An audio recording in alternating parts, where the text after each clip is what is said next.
আসসালামু আলাইকুম। আমি আমার পরিচয়টা দিয়ে শুরু করি। আমি মোহাম্মদ মনিরুজ্জামান, বেসিক্যালি একজন স্টুডেন্ট। আর স্টুডেন্ট থাকা অবস্থায় আলহামদুলিল্লাহ পড়াশোনার পাশাপাশি ভালো একটা কিছু অর্জন করে নিতে পারছি আলহামদুলিল্লাহ। তো এটা করে নেওয়ার মাত্র একটাই কারণ, সঠিক একটা সিদ্ধান্ত। সঠিক একটা সিদ্ধান্ত নেওয়ার কারণে আজকে আমি আমার অবস্থানটাকে ঠিক করতে পারছি।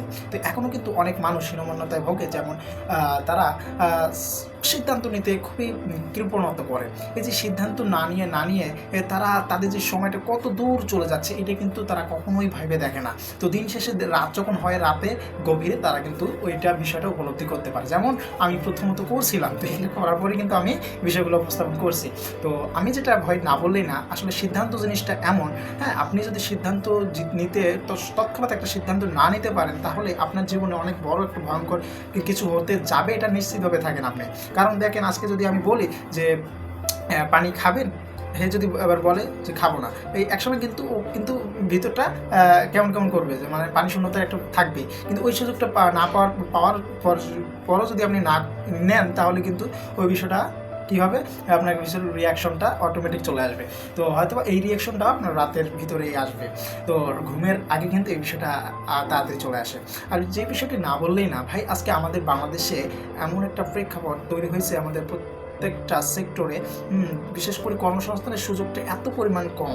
এই কর্মসংস্থানের সুযোগগুলো না থাকার কারণে প্রত্যেকটা ছেলে, প্রত্যেকটা মেয়ে এমন ডিপ্রেশনের মধ্যে যাচ্ছে যে ডিপ্রেশনে থেকে তারা নিজেদের শুকায় ফেলতেছে, নিজেদের চিন্তায় বিভোর হয়ে তাদের চেহারা খারাপ করতেছে, তারা তাদের পরিবারকে ভালোভাবে সময় দিতে পারতেছে না, তাদের পরিবারের সামনে যাইতে পারতেছে না। আমি বিশ্বাস করি প্রত্যেকটা মানুষের সেক্টরে বা 18 থেকে 25 বছর বয়সে যারা আছে, তারা প্রত্যেকেই এই ধরনের সিচুয়েশনে পড়তেছে। তো আমি চাই এই ধরনের সিচুয়েশন থেকে বের হয়ে আসার মূল একটা উদ্দেশ্য, সেটা হচ্ছে সিদ্ধান্ত।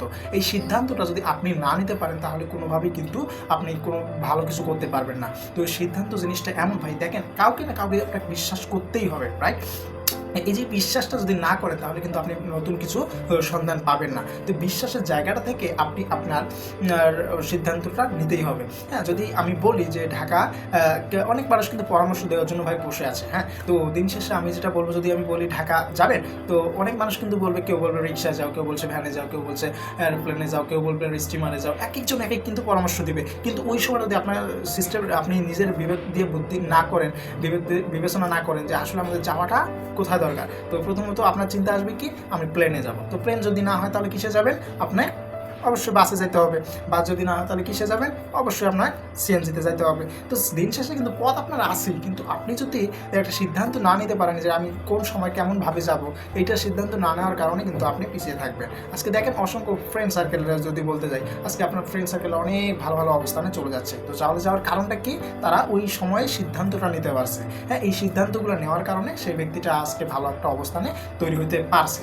এখন পর্যন্ত আপনি হতাশগ্রস্ত বা এরকম, দেখেন ভাই, এই যে সিস্টেমটা না, বিশ্বাস করতেই হবে আপনার। কারণ এই বিশ্বাসের জায়গাটা কাউকে না কাউকে আপনার বিশ্বাস করতেই হবে দিন শেষে। আর এই বিশ্বাস যতক্ষণ না করতেছেন ততক্ষণ পর্যন্ত আপনি আপনার নতুন কিছু সম্ভাবনা আসবে না। তো এই যে নতুন কিছু সম্ভাবনা তৈরি করার জন্য আপনাকে খুব গ্রহণযোগ্যভাবে আপনার তৈরি হতে হবে।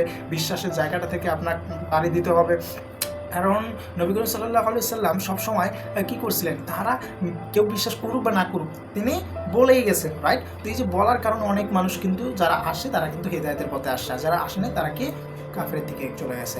তো এইরকম যদি বলতে চাই, প্রত্যেকটা সিস্টেমে কিন্তু বিশ্বাসের জায়গাটা হচ্ছে আসো। হ্যাঁ, আজকে আমাদের ইমান আমাদের শক্তিশালী করতে হবে। এটা যদি আমরা বিশ্বাস না করি, আর কখনো জানা যেতে পারবো না। তো এই যে আমরা আমাদের বিশ্বাসের জায়গাটাকে এত পরিমাণ মজবুত রাখার লাগবে, কারণ এই যে সিদ্ধান্ত জিনিসটা খুবই ভয়াবহ, এটা আমি জানি। তো কিন্তু এই যে বর্তমান প্রেক্ষাপটে এমন একটা পরিস্থিতির মধ্যে পড়তেছে আমাদের বাংলাদেশ প্রেক্ষাপট, হ্যাঁ, আমরা বিশ্বাসের জায়গাটা উঠাই যাচ্ছে। এই যে কারণ কি? কিছু কিছু মানুষের কারণে, কিছু কিছু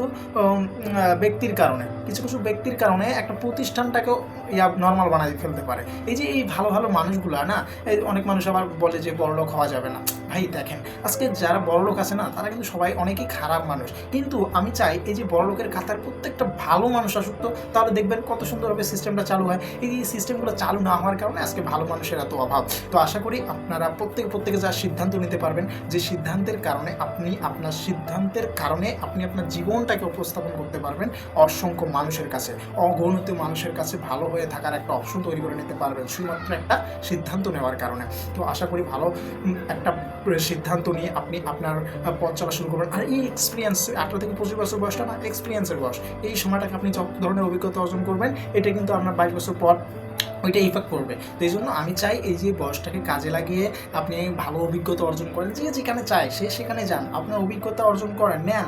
হ্যাঁ, অভিজ্ঞতা নিতে নিতে তখন বুঝবেন কোনটা সিদ্ধান্ত নেওয়াটা দরকার, কারণ এটা একটা লাইফ, জীবন একটা গড়াবেন, কোথায় লাইফটা গড়াবেন এটা আপনার সিদ্ধান্ত নিতেই হবে অবশ্যই। তো এই জন্য আমি চাই এই যে অল্প 2-1 বছর না, 2-1টা বছর আপনারা এই শুধুমাত্র দেখে যাবেন কোন প্রতিষ্ঠান ভালো, কেমন কী প্রতিষ্ঠান, সবগুলো দেখে যাবেন। দেখার পর যদি ভালো যেটা ভালো লাগে সেটাতে চয়েস করবেন। হ্যাঁ, তো এটাই হলো মূল বিষয়। তো আশা করি বিষয়টা বুঝাইতে পারছি, সিদ্ধান্ত জিনিসটা কতটা ভয়াবহতা আর সিদ্ধান্ত না নেওয়ার কারণে কতটা পিছিয়ে থাকতে হয়। তো এটাই বলবো, বেটার চয়েস বেটার।